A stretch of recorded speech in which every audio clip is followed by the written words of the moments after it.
ইসলাম মানে অন্যরকম হৃদয় কাড়া আলো, ইসলাম মানে চেষ্টা করা হতে আরো ভালো। ইসলাম মানে মায়ে ভরা মধুর কোনো ফুল, ইসলাম মানে জানা মাত্র ছেড়ে দেয়া ভুল। ইসলাম মানে অন্যরকম হৃদয় কাড়া আলো, ইসলাম মানে চেষ্টা করা হতে আরো ভালো। ইসলাম মানে মায়ে ভরা মধুর কোনো ফুল, ইসলাম মানে জানা মাত্র ছেড়ে দেয়া ভুল। চারিদিকে শুনছি শুধু একটাই স্লোগান, ইসলাম ছিল ইসলাম আছে থাকবেই ইসলাম।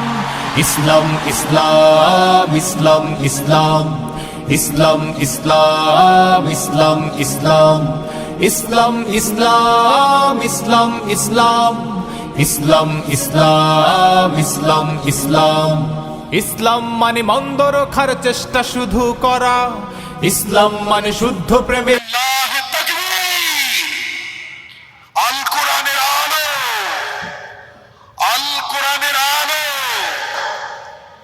আল্লাহ মহান আল্লাহ সুবহানাহু ওয়া তাআলার দরবারে লাখো কোটি শুকরিয়া জানাচ্ছি যে এই চমৎকার সৃষ্টি ডক্টর মিজানুর রহমান হাফিজাহুল্লাহ এক নজরে কোরআন at a glance of holy কোরআনের শুভ উদ্বোধন আমরা পর্যবেক্ষণ করছি। আজকের এই চার দেয়ালের ভেতরে এই অনবদ্য সৃষ্টিটি সারা পৃথিবীর বাংলা ভাষাভাষীদের হাতে পৌঁছবে, এটি হচ্ছে আমাদের আশা এবং প্রত্যাশা।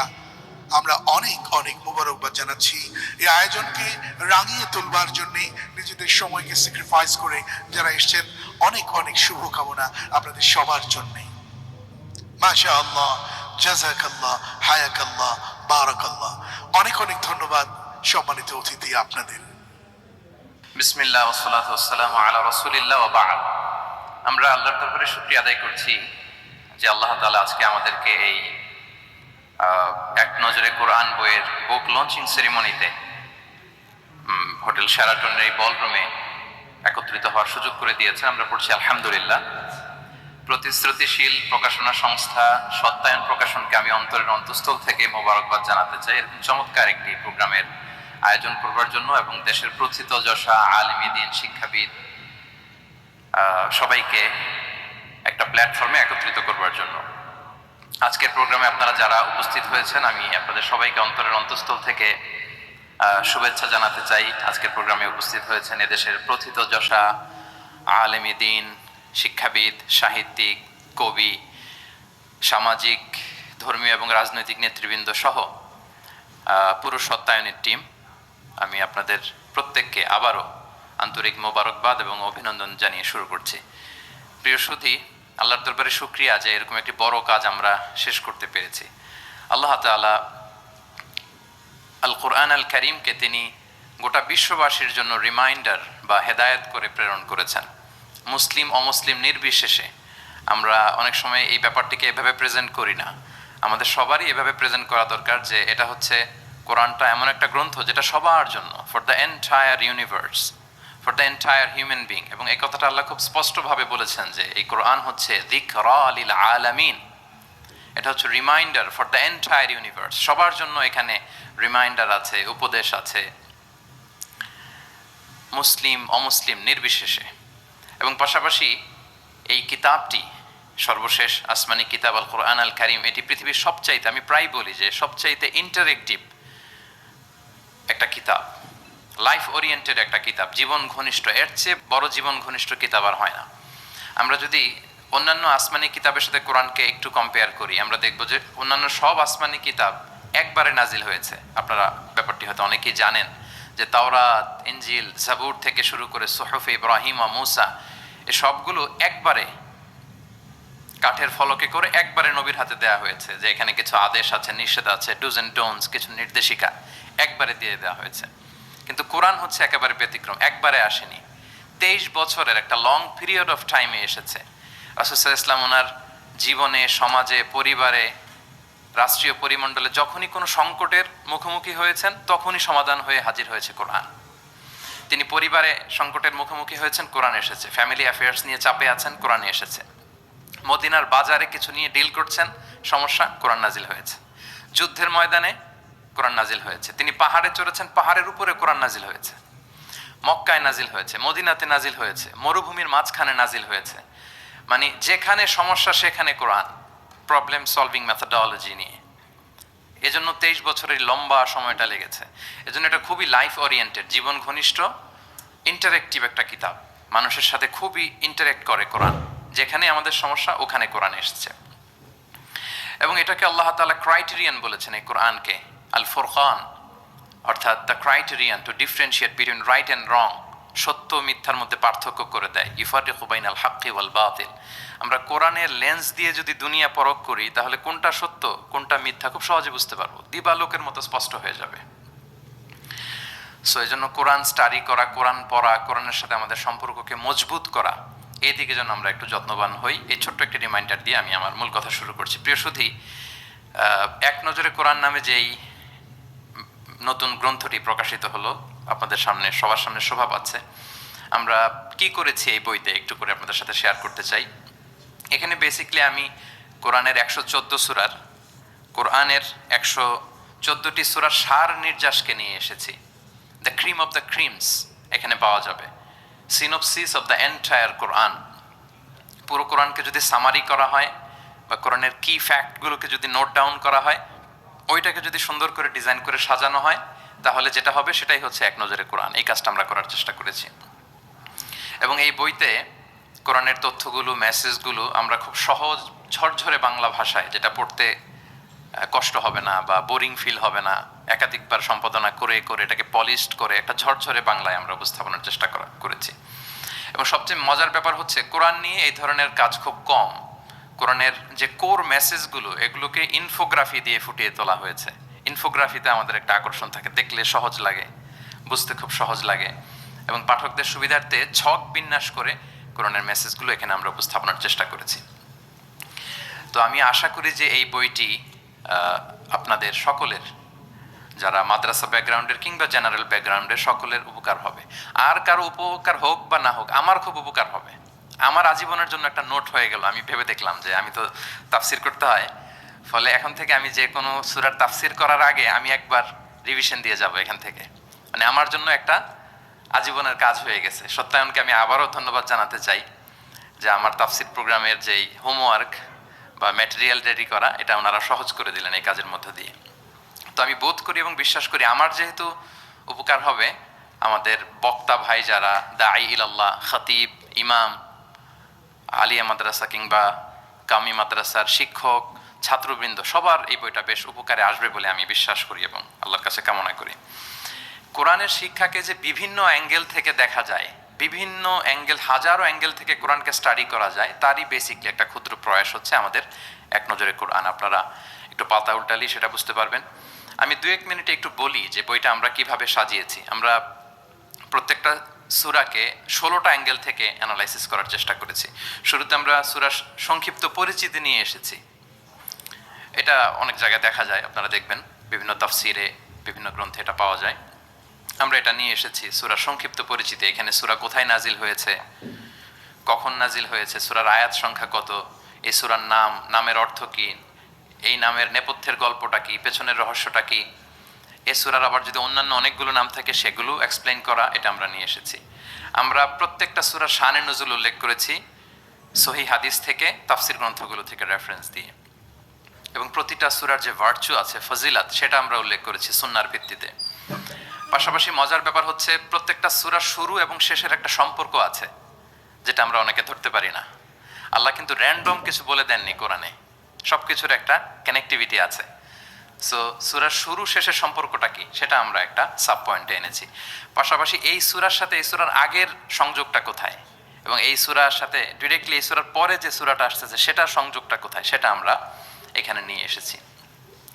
পাশাপাশি সূরার মূল শিক্ষাগুলোকে আমরা কয়েকটা সেগমেন্টে ভাগ করেছি, বেসিকলি 3টা সেগমেন্টে। প্রত্যেকটা সূরার যে মূল বক্তব্য, মৌলিক কথাগুলো আমরা 3টা সেগমেন্টে নিয়ে এসেছি, যাতে সেগমেন্টগুলো দেখলেই একজন পাঠক, একজন শিক্ষার্থী সহজেই শিক্ষাগুলোকে আত্মস্থ করতে পারে। তারপরে গতিপথ নামে আমরা, এগুলো হচ্ছে আমাদের ইউনিকনেস, এরকম দেখা যায় না।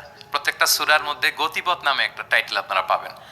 আপনারা জানেন যে কোরআনের কথাগুলো প্রায়ই আলোচনার মোড় চেঞ্জ হয়। আল্লাহ হিস্ট্রি দিয়ে শুরু করেন, হিস্ট্রি বলতে বলতে হঠাৎ আল্লাহ আবার জান্নাতের ভেতরে ঢুকে যান, জান্নাতের পরপরই আবার জাহান্নামের কথা বলেন, এরপরে আবার কিছু ডুজ এন্ড ডোন্টস, কিছু ইনস্ট্রাকশন। তো সাধারণ মানুষের এই ডটগুলো কানেক্ট করতে একটু সমস্যা হয়। উই কানেক্টেড দ্য ডটস, গতিপথ দিয়ে আমরা বুঝিয়েছি যে কখন কোথায় আলোচনার মোড় নিয়েছে, একটার পর একটা কিভাবে আসলো, এই সিকোয়েন্সটা আমরা গতিপথে উল্লেখ করেছি। এরপর আমরা ওভারভিউ রেখেছি একটা পয়েন্টে। ওভারভিউ হচ্ছে সূরার আয়াত ভিত্তিক বা রেঞ্জ ভিত্তিক এই সূরাতে কি নিয়ে আলোচনা করা হয়েছে তার সার নির্যাস। সূরা যত বড় হোক 10টা কলামে আমরা নিয়ে এসেছি, যেমন সূরা বাকারা অনেক বড় সূরা, 286টা আয়াতের সূরা, কিন্তু 10টা কলামে যদি আপনি দেখেন এন্টায়ার সূরা বাকারাতে কি আছে সার নির্যাস আমরা এখানে উল্লেখ করেছি। এরপর মেজর থিম উল্লেখ করেছি। বিভিন্ন বিষয় নিয়ে প্রতিটি সূরাতে আলোচনা হলেও কিছু ফোকাসড পয়েন্ট থাকে একটা সূরার, সেগুলোকে আমরা মেজর থিমে এনেছি। এরপর আমরা সেন্ট্রাল থিম রেখেছি, একটা সূরার কেন্দ্রীয় আলোচ্য বিষয় কি। এই বইয়ের কাজ করতে যে সবচেয়ে বেশি কষ্ট হয়েছে আমার এই সেন্ট্রাল থিম বের করতে, কারণ একটা বড় সূরার সেন্ট্রাল থিম নিয়ে আসা অনেক জটিল। আমি যদি আমার এই জার্নিটার সামান্য একটু আমি কয়েক সেকেন্ডে শেয়ার করি, লেটস সে সূরা বাকারার সেন্ট্রাল থিম আমি কিভাবে বের করেছি। 286টা আয়াত, এই 286 আয়াতের মধ্যে এক কথায় সূরা বাকারার কেন্দ্রীয় আলোচ্য বিষয় কি আমরা কিভাবে বুঝবো। আমরা সূরা বাকারার সেন্ট্রাল থিম লিখেছি চেঞ্জিং দ্য লিডারশিপ। বাকারার সেন্ট্রাল থিম হচ্ছে বেসিক্যালি নেতৃত্বের পরিবর্তন, তাগায়ুরুল কিয়াদা মিন বানি ইসরাইল ইলা বানি ইসমাইল। বনি ইসরাইলীদের হাত থেকে ফ্ল্যাগ নিয়ে আল্লাহ বনি ইসমাইলীদের হাতে তুলে দিয়েছেন, এটা হচ্ছে সূরাতুল বাকারা। এবার আপনাদেরকে একটু ভিতরে নিয়ে যায়। আমরা যদি সূরা বাকারা খেয়াল করি দেখবেন যে শুরুতে ইয়া বানি ইসরাইল আযকুরু নি'মাতি আল্লাতি, শুধু বনি ইসরাইল তোমাদেরকে এই নিয়ামত দিয়েছি, এই দিয়েছি, সেই দিয়েছি, মানে ওদেরকে গ্লোরিফাই করা হয়েছে। ওরা অনেক বড় জাতি ছিল, অনেক বড় সভ্যতা ছিল, এটা বোঝা যাবে। মুসা আলাইহিস সালামের সাথে এই হয়েছে সেই হয়েছে, এগুলো বলতে বলতে খানিক পরে আল্লাহ তাআলা কেবলা পরিবর্তনের ঘটনা আনলেন, তাহবিলুল কেবলা। কেবলা চেঞ্জ মানে হচ্ছে ক্ষমতার চেঞ্জ, কেবলা চেঞ্জ মানে গদি চেঞ্জ, কেবলা চেঞ্জ মানে সভ্যতার পরিবর্তন। এই কেবলা চেঞ্জের পরপরই দেখবেন এই উম্মার কথা শুরু, নামাজ, রোজা, যাকাত, অনেক নির্দেশিকা, ডুজ এন্ড ডোন্টস। তার মানে ওই সভ্যতার পতন সেখানে হয়েছে, নতুন এক সভ্যতার উত্থান এখানে হয়েছে, চেঞ্জিং দ্য লিডারশিপ। আমরা জানি যে অ্যাব্রাহামিক ফেথ যে আমরা বলি, 3টা ধর্ম, ইসলাম, জুডাইজম এন্ড ক্রিশ্চিয়ানিটি, এই 3 ধর্মের গোড়া যে মিলেছে ইব্রাহিম আলাইহিস সালামের এখানে, তাই তো? ইব্রাহিম আলাইহিস সালামের 2 সন্তান, ইসমাঈল আলাইহিস সালাম, ইসহাক আলাইহিস সালাম। এটাকে যদি আমরা ইসমাঈল ধরি, এটাকে যদি ইসহাক ধরি, তাহলে দেখেন এই ইসহাক আলাইহিস সালামের চ্যানেলে দুনিয়ার সব নবীরা এসেছে। সব নবী বলতে আমি বেশিরভাগ বোঝাচ্ছি, অলমোস্ট 99% নবী এই চ্যানেলে এসেছে। কিন্তু ইব্রাহিম আলাইহিস সালামের আরেক সন্তান ইসমাইলের চ্যানেলে কোনো নবী নেই, এটা নবী শূন্য একটা চ্যানেল। এবং সব নবীরা তাদের উম্মতের কাছে বলতো যে সর্বশেষ একজন নবী আসবে যিনি হবেন সবার সেরা, শ্রেষ্ঠ নবী। তো যেহেতু হাজার হাজার নবী ইসহাক, ইয়াকুব, ইউসুফ এই চ্যানেলে আসতেছে, তাদের একটা ধারণা ছিল ওই যে সর্বশেষ নবী, শ্রেষ্ঠ নবী, উনিও এই চ্যানেলেই আসবেন, সবার এটা বদ্ধমূল। আর এই চ্যানেলটাকে তারা বলতো নবী শূন্য চ্যানেল। ইসমাঈল আলাইহিস সালামের চ্যানেলে 1000 বছর ধরে কোনো নবী আসে না, সব নবী আসে এই চ্যানেলে। কিন্তু আল্লাহ তাআলা তাদের ধারণাকে নস্যাৎ করে দিয়ে সর্বশেষ নবীকে আল্লাহ তাআলা এই চ্যানেলে না পাঠিয়ে মুহাম্মদুর রাসূলুল্লাহ সাল্লাল্লাহু আলাইহি ওয়াসাল্লামকে তিনি ইসমাঈল আলাইহিস সালামের চ্যানেলে পাঠালেন। ফলে লিডারশিপের চেঞ্জ হলো। এইভাবে আমরা সূরা বাকারার সেন্ট্রাল থিমকে আইডেন্টিফাই করেছি, চেঞ্জিং দ্য লিডারশিপ ফ্রম বানি ইসরাইল ইলা বানি ইসমাঈল। রাসূল সাল্লাল্লাহু আলাইহি ওয়াসাল্লাম কিন্তু বনি ইসরাইল ছিলেন না, তিনি ছিলেন বানি ইসমাঈল। এভাবে আমরা সেন্ট্রাল থিম বের করেছি। কজ অ্যান্ড ইফেক্ট নামে একটা, এগুলো আপনারা সোশ্যাল সায়েন্সের বিভিন্ন বইতে পাবেন। তাফসির গ্রন্থে সাধারণত আমরা আমাদের ক্লাসিক 83 বইগুলোতে দেখি না, কিন্তু আমরা কজ অ্যান্ড ইফেক্ট রেখেছি। প্রত্যেকটা সূরার একটা নির্বাচিত আয়াত থেকে একটা কারণ এবং এই কারণের প্রভাব। ওয়ালাউ আন্না আহলাল কুরা আমানু ওয়াত্তাকাউ লাফাতাহনা আলাইহিম বারাকাতিম মিনাস সামা। জনপদের অধিবাসীরা যদি ঈমান আনে এবং তাকওয়া অবলম্বন করে তাহলে কি পাবে? বারাকাত। এটা হচ্ছে কজ, এটা হচ্ছে ইফেক্ট। লা ইন শাকারতুম লা আযীদান্না, এটা কজ, এটা ইফেক্ট। এইভাবে আমরা শুধু কজ এন্ড ইফেক্ট দিয়ে 600 পৃষ্ঠার বই করা সম্ভব। তো আমরা প্রত্যেকটা সূরা থেকে একটা কজ এন্ড ইফেক্ট এখানে উল্লেখ করেছি, জাস্ট একটা বিগিনিং হিসেবে। ইন ফিউচারে যদি আল্লাহ তাআলা আমাদেরকে তৌফিক দান করেন আমরা হয়তো কাজ করব। তারপর আমরা রিফ্লেকশন নামে, রিফ্লেকশন যেটাকে আমরা তাদাব্বুর বলি, তাদাব্বুরে কোরআন নামে একটা পয়েন্ট রেখেছি, ম্যাক্সিমাম একটা থেকে দুইটা তাদাব্বুর শেয়ার করেছি। এখানে আমাদের চিন্তার খোরাক আছে যে এই আয়াতের পেছনের গল্পটা কি, এখান থেকে আমাদের শিক্ষাটাকে আমরা সেখানে তুলে ধরবার চেষ্টা করেছি। কেস স্টাডি একটা পয়েন্ট রেখেছি, যেটা সাধারণত তাফসির গ্রন্থে আমরা দেখি না। কেস স্টাডি এটাও সোশ্যাল সায়েন্সের একটা টার্মিনোলজি। কেস স্টাডি হচ্ছে অতীতের কোনো ঘটনা প্রবাহকে কেন্দ্র করে ওটার উপর বেস করে বর্তমান এবং ভবিষ্যতের সিদ্ধান্ত নির্ধারণ করা, এটাই আমরা করেছি।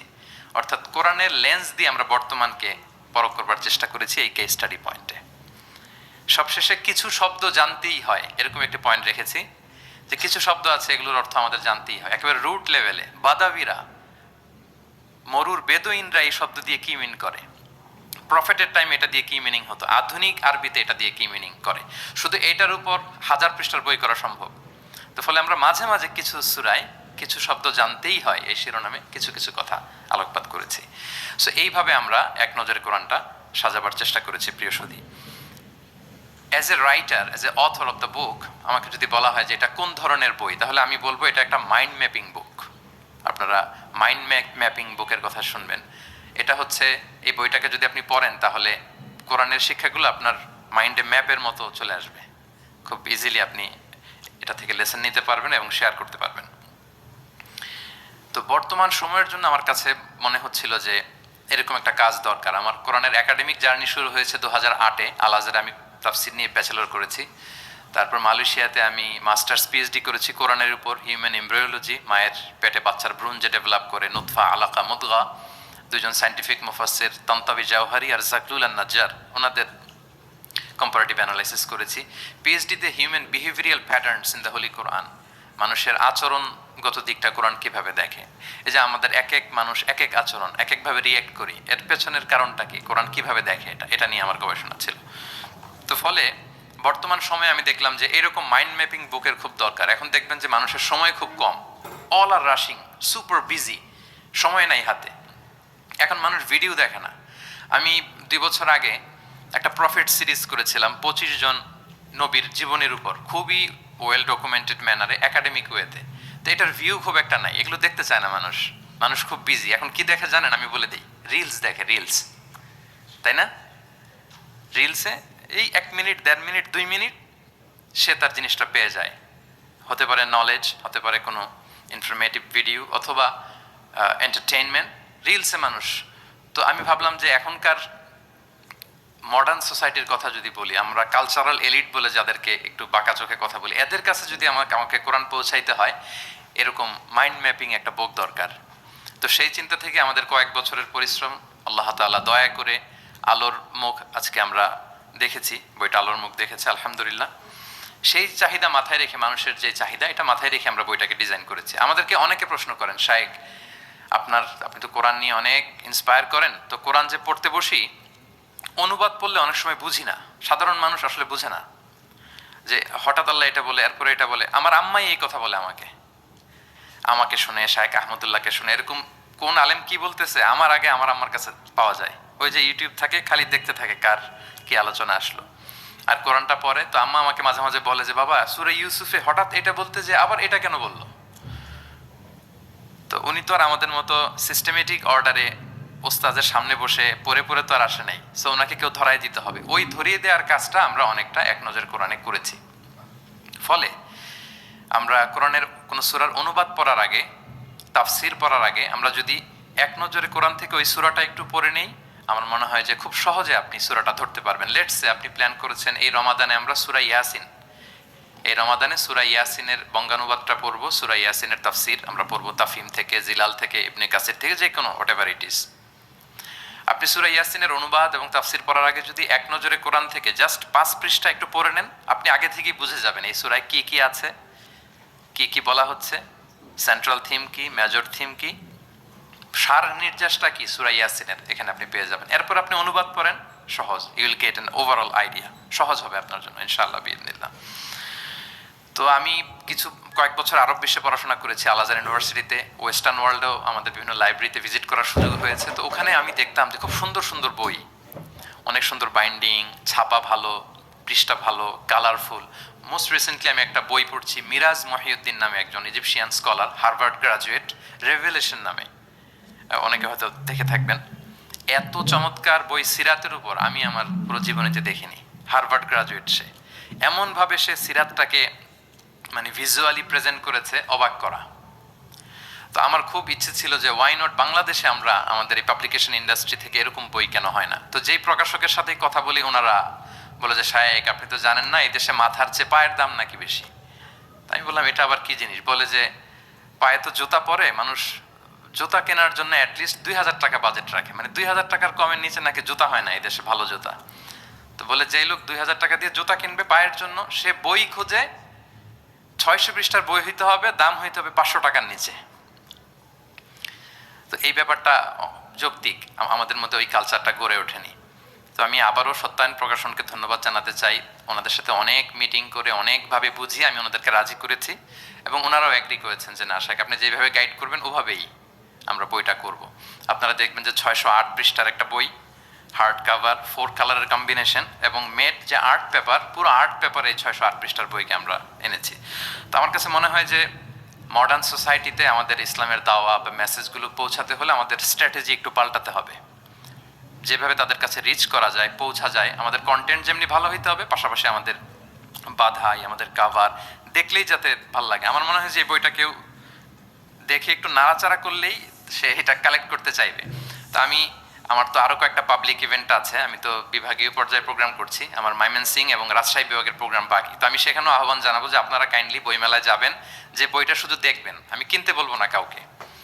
তো এটার দাম যেহেতু একটু বেশি হয়ে যাচ্ছে, আমি প্ল্যান করতেছি যে আমাদের তো কিছু শুভাকাঙ্ক্ষী ভাই বন্ধু আছে, তাদেরকে বলবো যে কিনে কিনে বিতরণ করবেন। এলাকার কোনো ইমাম, খাতিব, কোনো বক্তা যেন বাকি না থাকে। কেউ না পেলে আমার সাথে যোগাযোগ করবেন, আমি নিজ টাকায় এটা বিতরণ করব। যদি আল্লাহ তাআলা এই ওসিলা যদি আমাদেরকে কবুল করে, এটাই আমাদের জন্য অনেক বড় সৌভাগ্য। সবশেষে আপনারা অনেক ব্যস্ত মানুষ, এমন এমন অল আর লাইক স্টার্স, এখানে নজুম, দেশ বরেণ্য এতগুলো পাবলিক ফিগার, এত প্রথিতযশা আলেমে দ্বীন, সাহিত্যিক, বুদ্ধিজীবীদেরকে এক প্ল্যাটফর্মে আনা এটা অনেক কঠিন। তারপরে আপনারা শুধু কোরআনের দিকে চিন্তা করে আপনারা সময় বের করে এসেছেন। আপনারা আমার অন্তরের অন্তঃস্থল থেকে শুভেচ্ছা জানবেন, ভালোবাসা জানবেন। আপনাদের সবাইকে আমি আবারও শুভেচ্ছা জানাচ্ছি, সত্যায়ন প্রকাশনকে শুভেচ্ছা জানাচ্ছি এবং আল্লাহ তাআলার কাছে এই ছোট্ট অ্যাপিলটুকু, দোয়াটুকু আল্লাহর কাছে করে যে রব্বানা তাকাব্বাল মিন্না ইন্নাকা আনতাস সামিউল আলিম ওয়া তুব আলাইনা ইয়া মাওলানা ইন্নাকা আনতাত তাওয়াবুর রহিম। সাইয়েদনা ইব্রাহিম আলাইহিস সালাম ওনার সন্তান ইসমাইলকে নিয়ে যখন কাবা বানালেন, এই দোয়াটা করেছিলেন যে আল্লাহ আপনি কবুল করুন। আজকের এই বুক লঞ্চিং সেরিমনিতে আল্লাহর কাছে এই দোয়াটুকুই করে যে আল্লাহ আপনি মেহেরবানি করে এই কাজটুকু আপনি কবুল করুন।